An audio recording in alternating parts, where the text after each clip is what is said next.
რათა გამარჯობა. გამარჯობა. ორხად. მადლობა. თავად. კარგად. პირველი კითხვა რესპონდენტებთან მახსოვე ვაქცინასთან დაკავშირებული და აიწერით ესე იგი. ორგზის. რომელი? სინოვაკი. ჩემს დროს არ იყო ჯერ Pfizer-ი, ესე ყველასთვის ხელმისაწვდომი და ჩავთვალე რომ დიდხანს ოყმანს დაცდას, ასე ვთქვათ, ჯობს რომ ავიცრა იმით და მგონია რომ ეს არის სწორი პოზიცია რომ თავარია რომ ავიცრათ. ხო, რაც ხელმისაწვდომია. და რაღაცა არ ვიცი ფსიქოლოგიური მომენტთან ერთად გადატანილი ხო არა? არ მაქვს გადატანილი, იმიტომ რომ დისტანცია და ჰიგიენა როგორც ბევრი უმრავლესობა ჩვენგანის შემთხვევაში ჩემთვისაც იქცა რაღაცა ერთ-ერთ მთავარ აქცენტად. და პირბად რა თქმა უნდა. და მგონია რომ ამასთან ერთად ეს ვაქცინაც თავის საქმეს აკეთებს და მეც შედარებით მშვიდად ვარ, არა მარტო ჩემ გამო, ჩემი ოჯახის წევრების გამოც. იმ ადამიანების გამო ვისთანაც ურთიერთობა. ხო, მთავარი სივერაგი ამ ვირუსზე ეგ არის, რომ ინდივიდუალური არ არის პასუხისგებლობა, მოკლედ.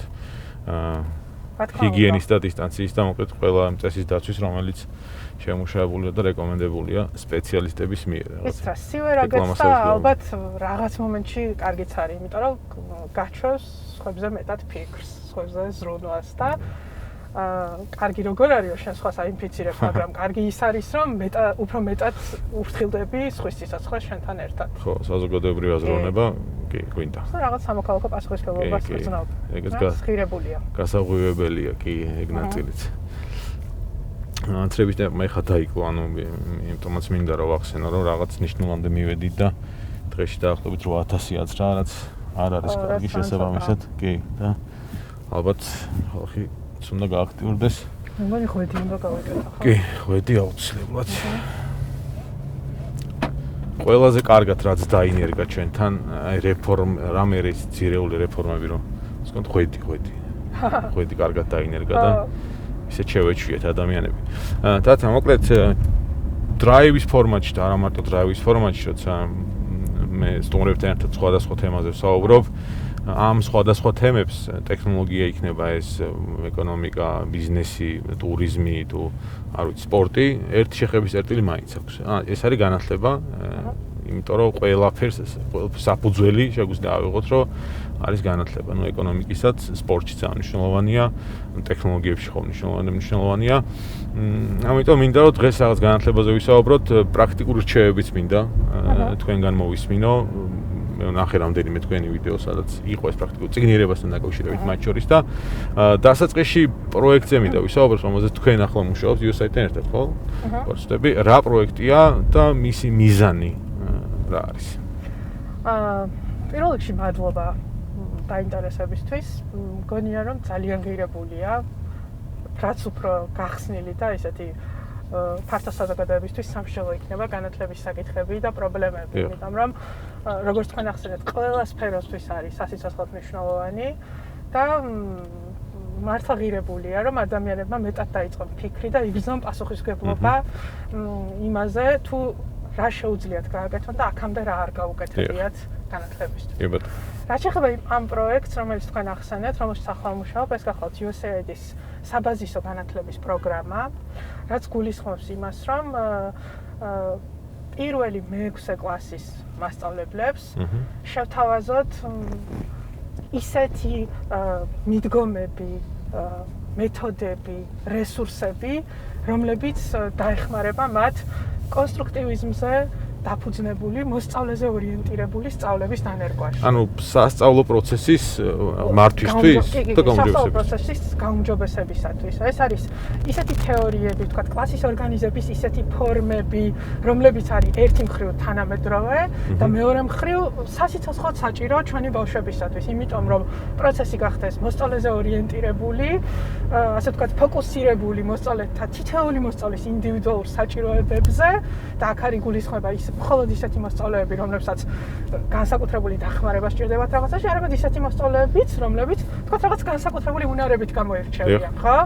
როგორც წესი, სამწუხაროდ უმრავლეს შემთხვევაში ასე ხდება ხოლმე, რომ ორიენტირებას ვახდენთ ისეთ ბავშვებზე, რომელსაც განსაკუთრებული დახმარება სჭირდება, შეიძლება კითხვაში მაგალითად ან რაღაც ამოცანების ამოხსნაში, მაგრამ არ უნდა გამოგრჩეს ის ბავშვებიც, რომლებსაც განსაკუთრებული უნარები აქვთ რაღაცებში და უნდა გავითვალისწინოთ, რომ მათი უფლებაც არის, რომ სკოლა მოსაწყენიერი იყოს მათთვის, სახალისო იყოს, საინტერესო იყოს, ხო? ამიტომაც მასწავლებელს ზოგადად მასწავლებლობა იქცა ძალიან დიდ გამოწვევად ახლა. ყოველთვის ასე იყო, მაგრამ დღეს განსაკუთრებით, იმიტომ რომ აი რა მოიტანა იქ? ნახეთ 6 წლის ადამიანი, რომელიც სკოლაში შედის, უკვე არის იმხელა ცოდნისა და უნარების პაკეტით აღჭურვილი, რომ მართლა გამოწვევა არის, რომ მასწავლებელი დაეწიოს მის ცოდნას, მის ინტერესებს, ხო? იმიტომ რომ ძალიან დიდი, ზოგჯერ ძალიან დიდი არა, მაგრამ საკმაოდ დიდი ასე ვთქვათ, ნაპრალი არის თაობებს შორის, არა ინტერესებს შორის და გინდა თუ არ გინდა, თუ შენ გქვია მასწავლებელი და შენ გაქვს ამის ამბიცია, რომ რაღაცა მნიშვნელოვანი ასწავლო ბავშვს და საინტერესო დასწავლო და რაც თავია ეს ცოდნა იმგვარი იყოს, რომ მას მომავალში გამოადგეს, ხო, პრაქტიკასთან დაახლოებული, ხო? შენ უნდა შეძლო მის ენაზე საუბარი. შენ უნდა იცოდე მას რა აინტერესებს, რა აღელვებს, რა არის მისთვის ავთენტური, ღირებული რა არის. მე მახსოვს 2004 წელს დავიწყე მასწავლებლობა და ეს ბავშვები მანამდე არავითარი შეხება არ მქონია მასწავლებლებასთან და მეც მომყვებოდა სტერეოტიპი ჩემი ვთქვათ ბავშვობიდან, მიუხედავად იმისა, რომ კარგი მასწავლებლები მყავდა, ზოგადად 90-იანებში იყო ესეთი სტერეოტიპი, რომ რაღაც მყვირალა მასწავლებელი, იმპერატივში მოლაპარაკე მასწავლებელი და ეს სათვალე ესე ხო, ეს მეხსე საჩვენებელი თითით დამკაკუტებელი ხო და რომ ეკითხებოდნენ, რომ თქვათ აი კლასიკური ფილოლოგია რომ დაამთავრე, რა უნდა გამოხვიდე, ასახოდი რომ ოღონდ მასწავლებელი არა. სხვა ნებისმიერი რა. და უცებ აღმოჩნდი ასე სკოლაში, პირველი კლასი ჩავიბარე და მახსოვს რომ იმდენად დაბნეული ვიყავი და იმდენად ჩემთვის რაღაცა ახალი გამოცდილება იყო, რომ არ ვიცოდი რაზე მესაუბრა ამ ბავშვებთან, ხო? კაი ვითამაშეთ, ვხატეთ, რაღაცა და მე რომ დასხდნენ და დაიწყეს საუბარი, მივხვდი რომ მე სხვაგან ვარ სადღაც. და იცით რა გავაკეთე მართლა ჩუმად ვიჯექი და ვუსმენდი რაზე საუბრობდნენ და იყო ანიმეებზე საუბრობდნენ და თქვათ რაღაც სხვა სუპერგმირზე სახში წავედი, ესენი დავიმახსოვრე, სახში წავედი მოძებნე ეს ყველაფერი YouTube-ზე და Google-ში და ვუყურე, ვიმეცადინე. 2004-ში? ეს იყო 2004 წელს. ანუ დღეს ეგ ეს ანიმეები, სუპერგმირები, ეს უფრო ხელმისაწვდომია დღეს. დღეს რა თქმა უნდა ხელმისაწვდომია, კი. და შეუძლია მასწავლებელს რომ გაცილებით უფრო აღჭურვილი შევიდეს ამ. ბავშვი უფრო აღჭურვილი მოდის, ეგეც არის 4-5 შედარებით. შენს უნდა დახვდე. აი ეგ არის მთავარი გამოწვევა, რომ ბავშვმა უნდა თუ გვინდა რომ ბავშვი გვენდოს, თუ გვინდა რომ ბავშვმა რაღაცა თავისიანად გვეგულოს, ჩვენ უნდა ის უნდა გრძნობდეს, რომ მე ის მაინტერესებს. მე მაინტერესებს მას რა აღელვებს, რაზე ეცინება, რა მოსწონს, სათყოფნა მოსწონს, არა რის სიკეთება მოსწონს დამოუკიდებლად ჩემთან ერთად. ანუ ეს არის ის კაუჭი, რეალურად ადამიანების ხო ესე ურთიერთობთ ერთმანეთთან. პოულობთ რაღაც საერთო აი როცა ვინმე მოგწონს მაგალითად, ხო? მე არ გულისხმობ მაინც აპირისპიროს ქეს. ხო, მეგობარი რა გვინდა, ხო? თქვათ ვაკვირდებით რა მოსწონს, რითი ერთობა რა მუსიკას უსმენს და შესაბამისად რაღაცა ჩვენს ვცდილობთ რომ აბა მეც მომწონს, აბა ხო შემიძლია ამაზე დაველაპარაკო, თქვათ ხვალ რომ შევხვდები და ასე შემდეგ.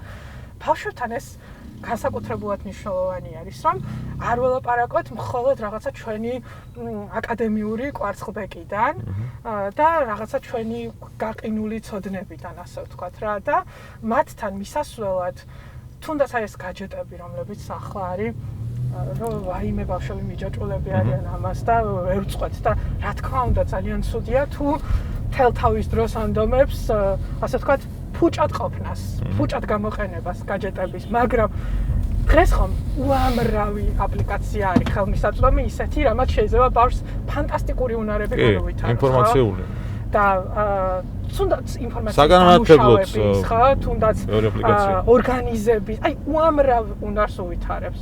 შესაბამისად, თუ კი მასწავლებელმა იცის, მასწავლებელმაც და მეორე მხრივ მშობელმაც, იმიტომ რომ ბავშვი არ არის მარტო სკოლა, ბავშვი არის სკოლაც და ოჯახიც, ხო? და ის საზოგადოებაც, რომელიც მას გარშემო ჰყავს. თუ კი უფროსმა ადამიანებმა იციან, როგორ შესთავაზონ ბავშვს საინტერესოდ დროის გატარება გაჯეტებთან თუ მის გარეშე, დამერწმუნეთ, რომ ბავშვს უყვარს საინტერესო რაღაცები. სახალისო და საინტერესო.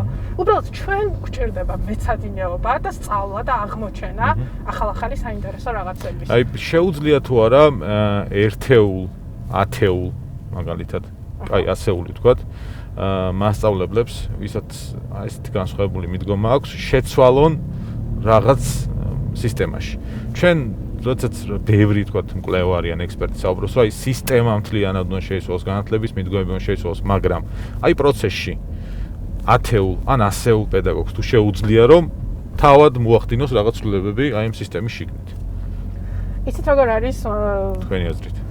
მე რაღაცა მაინც მჯერა, რომ სულირებები იწყება რაღაცა პატარ-პატარა ჯგუფებიდან. და არ უნდა დაველოდოთ აუცილებლად რომ თქვა 500 სკოლაში ერთდროულად შეიძლება მოხდეს რაღაც. ანუ კი მე მჯერა ამის, რომ ეს მუხტი არის გადამდები და განსაკუთრებით დღეს. აი თქვენ რომ ნახოთ ჯგუფები თუნდაც სოციალურ ქსელებში, სადაც მასწავლებლები აზიარებენ თავენ შექმნილ რესურსებს, თქვა ხო, რაღაც თავენ გამოცდილებებს. ეს მუხტი არის ძალიან გადამდები. იქვე სვამენ შეკითხვას, რომ ეს როგორ გააკეთეთ, თქვა, რომელი პროგრამით იყო ეს გაკეთებული, თუ შეიძლება გამომიგზავნონ ეს რესურსი, დამარეგისტრირე ამ ტრენინგზე. ანუ ამით იგრძნობა, რომ ასეთი შიმშილი, ასე ვთქვათ, არსებობს იმისა, რომ რაღაცა უფრო გაათანამედროვონ პროცესი, უფრო მოსწავლეზე ორიენტირებული გახადონ, უფრო გათვალისწინებული იყოს ინდივიდუალური საჭიროებები მოსწავლის. უბრალოდ თქვენ რასაც ამბობთ, ეს არის ძალიან რთული და ისეთი პროცესი. არ შეიძლება ამის მარტო მასწავლებლებზე მინდობა, ასე ვთქვათ, რომ აჰა და შეცვალეთ. მშობლებიც ახსენეთ, ხო? ანუ ეგეც რაღაცა კომპლექსური ამბავი. თვითონ სისტემაც უნდა იაზრებდეს, რომ მასწავლებელი, მოდი ვთქვათ ჯერ კიდევ, რომ მასწავლებლის პროფესია არ არის ჯერ იმგვარად დაფასებული, როგორც უნდა იყოს. ხო?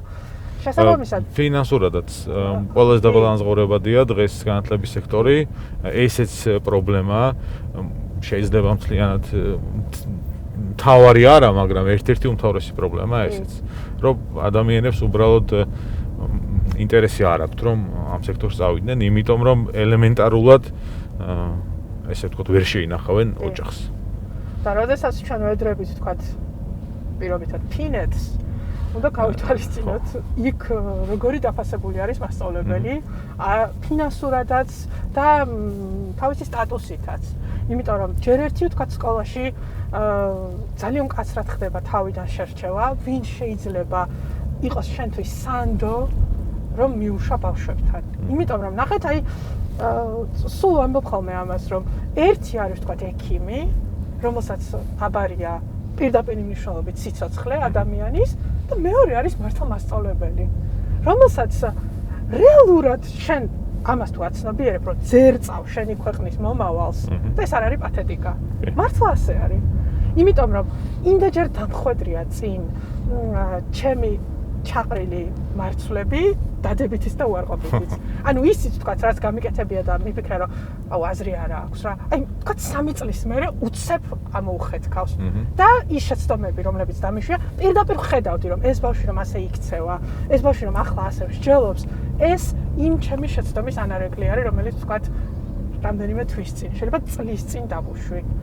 მართლა ასე არის, აი ვიღაცა შეიძლება რომ ისმენს ამას, პათეტიკურად მოეჩვენოს, მაგრამ მართლა ასეა, შენ ძერწავ საზოგადოებას და მეორე მხრივ შენ ელაპარაკები საზოგადოებას. აი რუპორი ხარ ერთგვარი, იმიტომ რომ რასაც ეუბნები ბავშვს, ჩათვალე რომ მის მშობლებს ეუბნები, მის ძიძას, ბებია ბაბუას, მეზობლებს, მის სხვა თანატოლებს, იმიტომ რომ განსაკუთრებით დაწყებით სკოლაში მასწავლებელი არის ავტორიტეტი, აი თქვენი თავი გაიხსენებთ, თქვენი გარემოცვა გაიხსენებთ, ხო?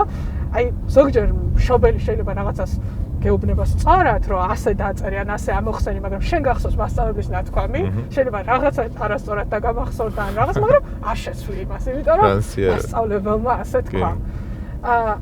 ეს ნდობა, რომელიც ბავშვს აქვს შენ მიმართ, ნიშნავენია რომ სწორად გამოიყენო. ერთი მხრივ კლიშეები თავს არ მოახვიო და ერთი მხრივ ამ საცდურს გაუძლო, იმიტომ რომ ცახშად გეკითხებიან, რომ მას რომელია სწორი პასუხი მსჯელობისას. და შენ როგორც გეტყვი, რომ ეს არის სწორი პასუხი, 30 ბავშვი იმას დაიჯერეს. ამიტომ თუ შენ გინდა რომ კრიტიკულად მოაზროვნე საზოგადოების წევრი აღზარდო, შენ კითხვების დასმას უნდა მიაჩვიო და მსჯელობას და არა იმას, რომ აი ეს არის სწორი პასუხის აბი და გადაყლაპე. ხო, ცხადია. ეგ არის ყველაზე მნიშვნელოვანი რესურსი ქვეყნის. ანუ შეიძლება პათიკო ჟღერდეს ვახსენე, მაგრამ არ ჟღერს, იმიტომ რომ ანუ შეიძლება ვიღაც ჟღერდეს, მაგრამ ანუ ეგ არის ყველაზე მნიშვნელოვანი რესურსი ქვეყნის ბავშვები რეალურად მომავალი თაობა, რომელმაც მერე 10-20 წლის შემდეგ უნდა შექმნას სიმდიდრე. უნდა შექმნას დოულათი და უნდა შექმნას სახელი ქვეყნის, ხო? და ეგ ხო ძალიან მნიშვნელოვანი ეტაპია ეგ. განათლება, ამიტომ მნიშვნელოვანი განათლება და განათლების სექტორი ზოგადად და ღრმა თემაა და ვრცელი თემაა და ასე შემდეგ რა. ის პროგრამა, რომელშიც ხარ თქვენ, ეს ხო არის დაფუძნებული სხვა ქვეყნების გამოცდილებაზე, კვლევებზე, აქ ხო არ არის საუბარი ამაზე, რომ რაღაც ახალს ვიგონებთ, ან ველოსიპედის გამოგონება გჭირდება. ნუ კვლევას შეიძლება და ძიება და ახლის შეთავაზება, მაგრამ რეალურად ხო არსებობს, ანუ ინსტრუმენტები ამას ვიძახი, რომ გავაუმჯობესოთ ეს პროცესები. რა თქმა უნდა არსებობს. უბრალოდ თავარი არის ის, რომ მე მგონია, რომ ხშირად ვუშვებთ ჩვენ ამ შეცდომას, რომ თქვათ რაღაცა გამოცდილებას, როდესაც გავიზიარებთ, ერთი ეტაპი არის, რა თქმა უნდა, რომ ნახოთ, სხვა ქვეყნებსაც ხო ჰქონდათ იგივე პრობლემა, ხო? და რაღაცნაირად გაართვეს თავი, ხო, რაღაცა ნაბიჯები გადადგეს. ეს გაზიარება არის სასიცოცხლოდ მნიშვნელოვანი, განსაკუთრებით ამ პროფესიისთვის, ხო? როდესაც აიღებ ამ გამოცდილებას, მეორე შეცდომა არის ის, რომ ჯერთი ნუ უარყოფა ამ გამოცდილების და არა მე ვიცი საქართველოში როგორ გავაკეთო ან საქართველოში არ გამოვა. ეს არის ნუ პირველი შეცდომა, რომ არ გინდა ამ გამოცდილების ნახვა უბრალოდ რა და რაღაცნაირად მიხვევი ამ დინარეს ინერცი. და რაღაც თაობები ეწირებიან ამას, იმიტომ რომ იმ ბავშვს, რომელიც ანთებული თვალებით მოვიდა პირველ კლასში, გიზის იქ, არაფერი არ დაუშავებია იმის ფასი, რომ შენ უთხარ სკოლა არის რაღაც ნაცრისფერი რუტინა და ყოველდღიურად დაახლოებით ერთი და იგივე რაღაცები მოხდება რა. ხო, არაფერი, რატო? როცა შეიძლება რომ ძალიან საინტერესო პროცესად აქციოს. და მეორე შეცდომა არის ის, რომ ბრმად წამოიღო ეს გამოცდილება და ეცადო რომ დანერგო. როდესაც ჩვენ არ ვართ უნიკალური და სხვა ერებისგან მკვეთრად განსხვავებული, რასაკვირველია და სხვა ქვეყნებისგან, მაგრამ ყველა ქვეყანას აქვს რაღაცა თავისი უნიკალური ყველა ერს, არა, მახასიათებლები. და ანუ აზროვნება და კრიტიკული აზროვნება გულისხმობს ამას, რომ შენ აიღო ეს გამოცდილება და მოარგო იმ კონტექსტს, რომლისთვისაც გჭირდება, რა, რომლის გასაუმჯობესებათაც და განსავითარებლადაც გჭირდება. შესაბამისად, თუნდაც აი ეს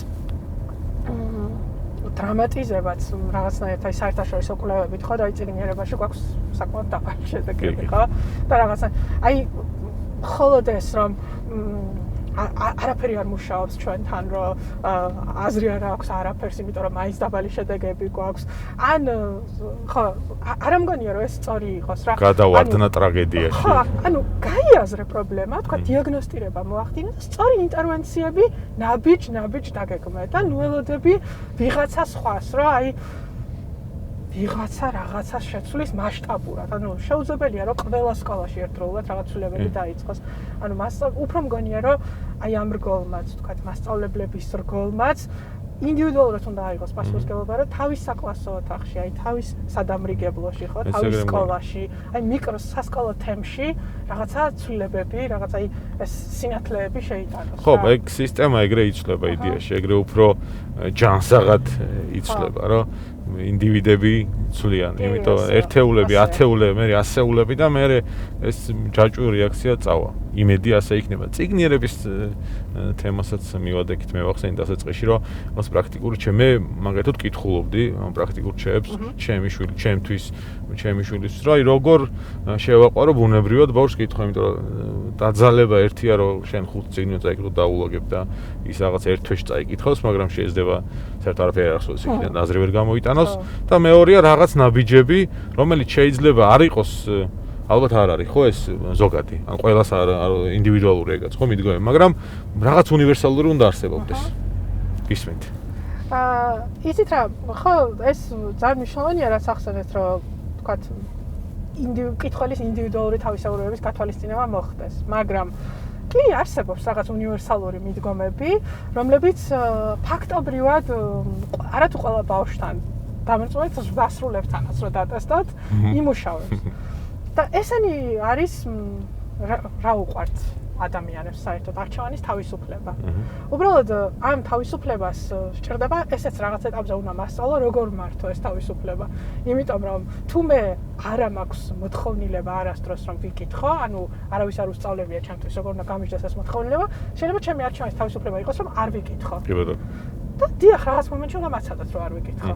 ანუ არის რაღაც პერიოდები, მოდი უფროსებსაც ვკითხოთ, რომ ზოგჯერ თვეები გადის ისე, რომ ბოლოს რაც აიკითხე ადამიანს რომ ვკითხო, შეიძლება ვერ გიპასუხოს, ხო, არ ახსოვდეს. შესაბამისად, ბავშვებსაც, ანუ ნუ გვექნება, აი, ფანტასტიკური მწერალი არის ასეთი დანიელ პენაკი, რომელსაც აქვს ასეთი ტექსტი რომანივით საკითხავი.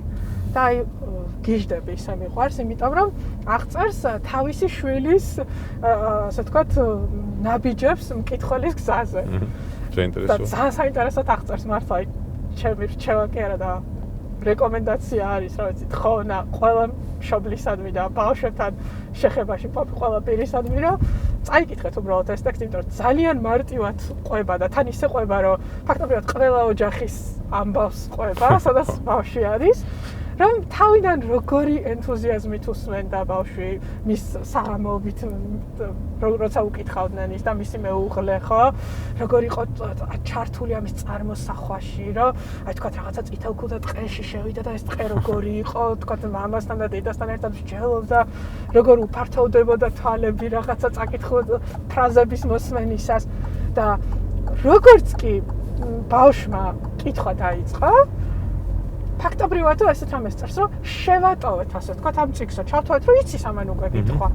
და რასაკვირველია, ტექსტები გაიზარდა, გართულდა და მას არ ქონდა ჯერ კარგი მკითხველის, ანუ როცა შეიძლება უკამეროდ შეუშვო ზღვაში ბავშვი. და შესაბამისად დაიწყო ფრუსტრაცია. ანუ რაღაცნაირად იმედგაცრუება, სასაწარკვეთ ასავით. დაეჯახა კედელს. ზუსტად. იმიტომ რომ არ იყო ის ჯერ მზად ამისთვის და მშობლებმა ჩათვალეს, რომ კაცო კითხვა ხო იცის უკვე. ხო შეუძლია რომ გადააბას ასოები ერთმანეთზე, ისე რომ სიტყვები და წინადადებები შეადგინოს. რატომ ვერ უნდა იკითხოს თვითონ? დატოვეს წიგნთან მარტო. თვითონ აი ეხლა დაიწყო ისე დაუბრუნდითო ფილმების ერთად ყურებასო, საღამოობითო. ბავშვი სად არის? ბავშვი ზევით მეცადინეობსო. ოღონ ეს მეცადინეობა როგორ ტანჯვასთან იყო დაკავშირებული, იმიტომ რომ ნიშნებმა დაიკლო, ხო, რაღაც შეფასებებმა და მისმა უკმაყოფილებამ, რაღაც წუხილმა, რაღაცებმა მოიმატა ამ დონემ. და ამას აღწერს, რომ ჩვენი თავი შესტომა ეს იყო, რომ შევაჩეჩეთ ეს ბავშვი ამ წიგნებს, თუ ამ ბავშვს შევაჩეჩეთ ეს წიგნები, მაშინ როცა ჯერ კიდევ ჭირდებოდა ჩვენი ხარაჩოობა, ჩვენი საყრდენობა რა. არასწორ დროს გამოეცადნენ. ანუ ძალიან ხშირად ჩვენ ვთვლით ამას და აი ბევრ მშობელს რო დააკვირდეთ, დაჯექი და იმეცადინე, დაჯექი და წაიკითხე, აი ჩემ გარშემოც ხო ძალიან ბევრი მშობელი. ანუ რაღაცის გამო არიდებს ეს ბავშვი თავს ამას. ანუ ეს შემთხვევითი არ არის, ხო? როგორც აი თქვა რაღაცა ფიზიკურ თქვა თუ ბავშვი პირობითად რაღაცა კოჭლობს, ჩვენ ხვდებით ფეხის ტკივა რატომღაც და ვიწყებთ ამ მიზეზის კვლევას, რომ რატო კოჭლობს. დღეს რატო დაიწყო კოჭლობა, ხო? ამე ხო არ შეგერჯა, ხომ არ გადაგიბრუნ. ანუ მიზეზის დიაგნოსტირებას ვიწყებთ რა. შესაბამისად, თუ კი კითხვას თავს არიდებს და ამბობს რომ არ მინდა ან მეზარებ ან ეხლა არ ან შენ წამიკითხე. ანუ ეს უნდა იყოს ჩვენთვის ინდიკატორი, რომ რაღაცა პროცესი მიდის ამ დროს და ამ დროს დაძალება, ვთქვათ, არ არის გამოსავალი კი არა და ყველაზე ცუდი არჩევანი არის რა. მიზეზი არის ის, რომ შეიძლება იყოს ის, რომ ჯერ არ არის მზად ემოციურად. წიგნთან მარტო და იმიტომ რომ ეს კითხვა არის რთული პროცესი. ანუ ამ დროს თავში რა ხდება, ხო? ამ დროს მთელი პროცესები მიდის, აი ფიზიკური, გონებრივი, ხო? ბავშვს მეტი წარმოსახვის. შეიძლება არ ჰქონდეს ეს ყველაფერი განვითარებული ჯერ სათანადოდ. და როგორ შეგვიძლია ამას მივეშველოთ, ხო? ერთი მხრივ სკოლა და მეორე მხრივ სანამ სკოლა ჩაერევა ამ ბავშვი, აი ყველაზე პატარაობიდანაც კი, ზოგჯერ აი უკვეთ, რომ ასეთი პატარა ასაკიდან, კი ძალიან პატარა ასაკიდან უნდა ვუკითხოთ ბავშვებს. ეს არის პირველი კი არა და ნული რჩევები რომ დავნომროთ, აი ნული. ერთი წლიდან.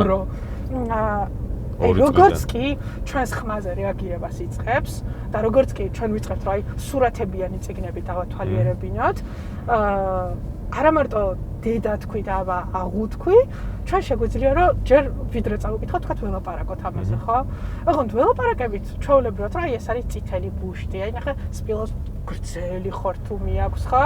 აი ნახე როგორი კაშკაშა მზეა. შეიძლება ამბოშმა არ იცის ამ სიტყვის მნიშვნელობა, მაგრამ ჩვენი ემოცია, ტონი, დაკვირვება თვითონ დეტალებზე, ეს ყველაფერი თავის ნიშნულოვან საქმეს აკეთებს და საძირკველს ყრის, ხო?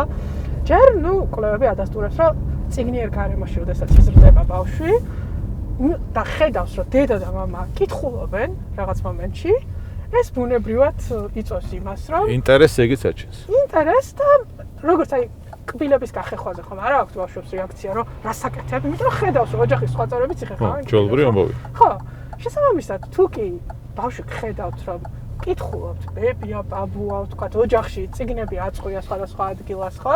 რაღაცა პერიოდს უთმობთ თქვენ კითხვას, ბავშვთვის ეს აღარ ხდება, რაღაც უცხო საგანი და ისეთი, რომელთან ურთიერთობასაც რაღაც ან სპეციალურად უნდა მოემზადოს. მომზადება სჭირდება ზუსტად, ხო? საინტერესოა. და კითხვას, ხმამაღლა კითხვას აქვს, აი ჯადოსნური ძალა. იმიტომ რომ გარდა იმისა, რომ შენ ამ დროს საუკეთესო საშუალება არის თქვა ცოდნის გადასაცემად, ხო? იმიტომ რომ იქ რაღაცა სიტყვები გვხდება, იმიტომ რომ იქ რაღაცა თემებია ისეთი, რაც შეიძლება ძალიან კარგად გაშალო. ეს შესაძლოა გარდატეხის პერიოდში განსაკუთრებით, როდესაც რაღაც თემებზე ბავშვთან ლაპარაკი გვიჭირს. წიგნი არის საუკეთესო საშუალება, რომ რაღაც თემები გაშალო ძალიან უმტკივნეულად.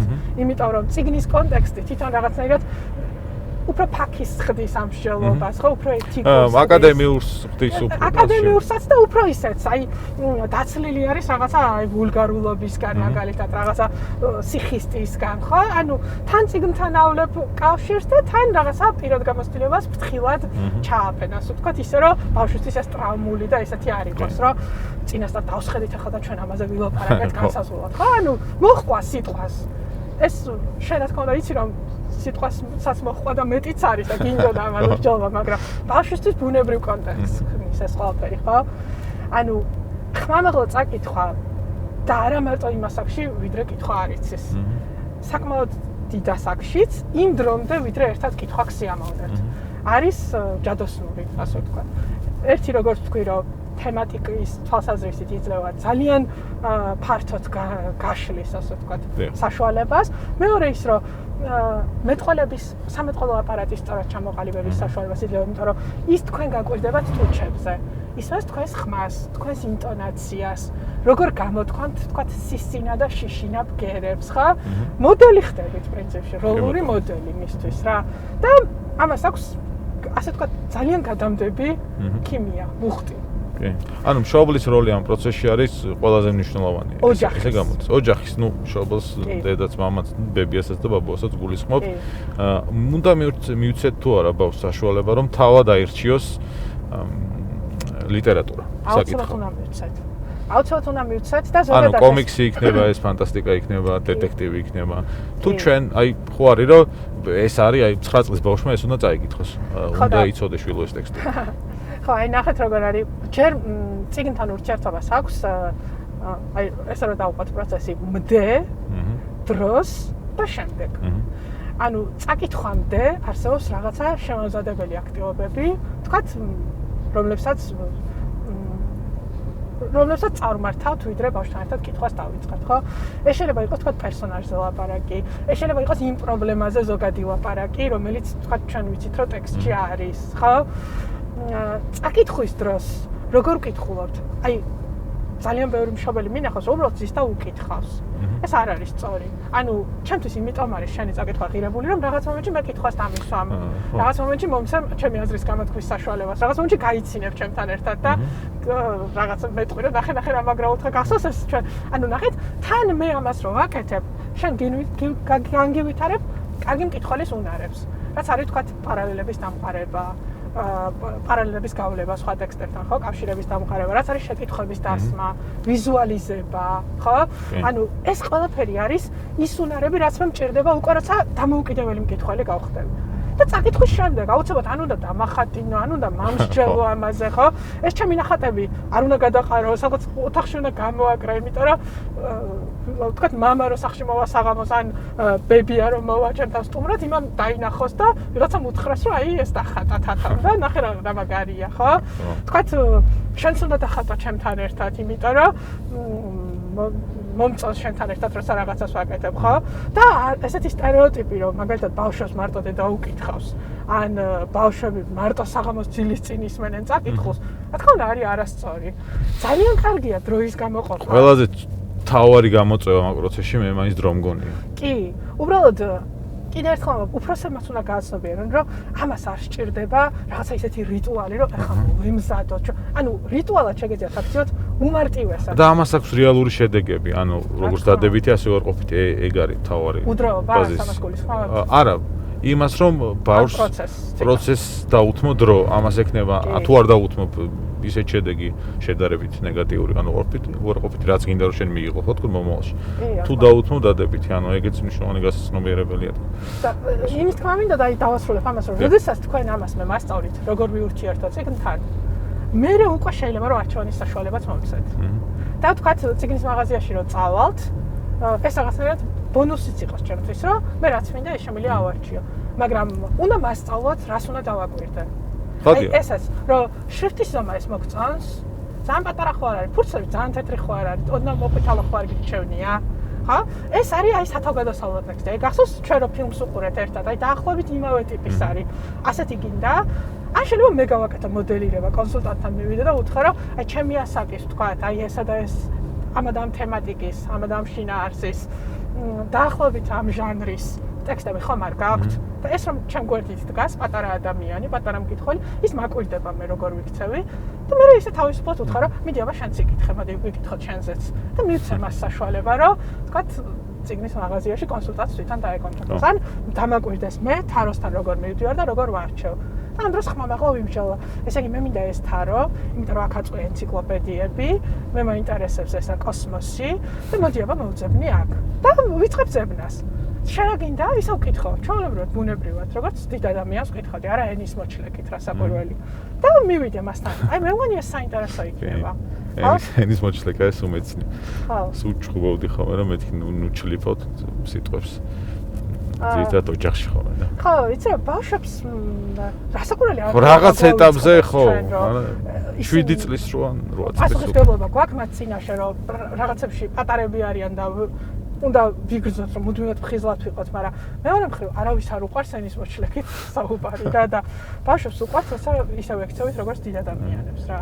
და პირველ რიგში სიმართლე გითხრათ უფროსებისთვის არის ეგ მნიშვნელოვანი, რომ გაიაზრონ, რომ ეს არის დამოუკიდებელი ინდივიდი. და მას შეიძლება ქონდეს სხვა ინტერესები. და აი თქვენ ახსენეთ რომ მაგალითად 9 წლის ასაკში შეიძლება დევიდ კოპერფილდი არ ქონდეს დაკითხული, მაგრამ მოსწონდეს კომიქსები და იქიდან იღებდეს ასე ვთქვათ სიამოვნებასაც, რაც კითხვის პროცესს მოაქვს და ინფორმაციასაც, ხო? ხატავდეს ძალიან კარგად და ამ კომიქსების მიხედვით თავად ქმნიდეს ახალ კომიქსებს, ხო?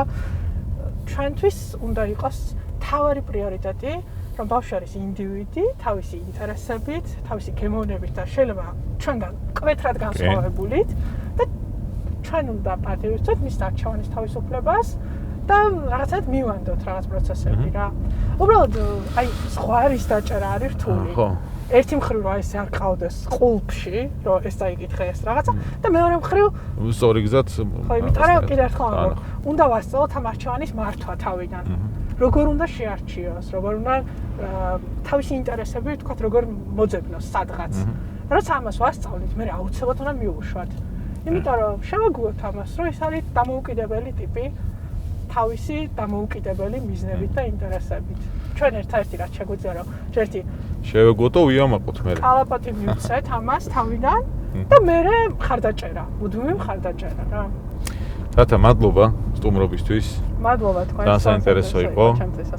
და განათლების თემებს ჩვენ BMG Gold Forbes-ი მუშაობთ ამ მიმართულებითაც და ეს არის როგორც თავში ვახსენე ბაზისი ალბათ ქვეყნის წარმატების მომავლის და ეს თაობა ეგ თაობა არის ყველაზე მნიშვნელოვანი რესურსი რა ქვეყნისთვის.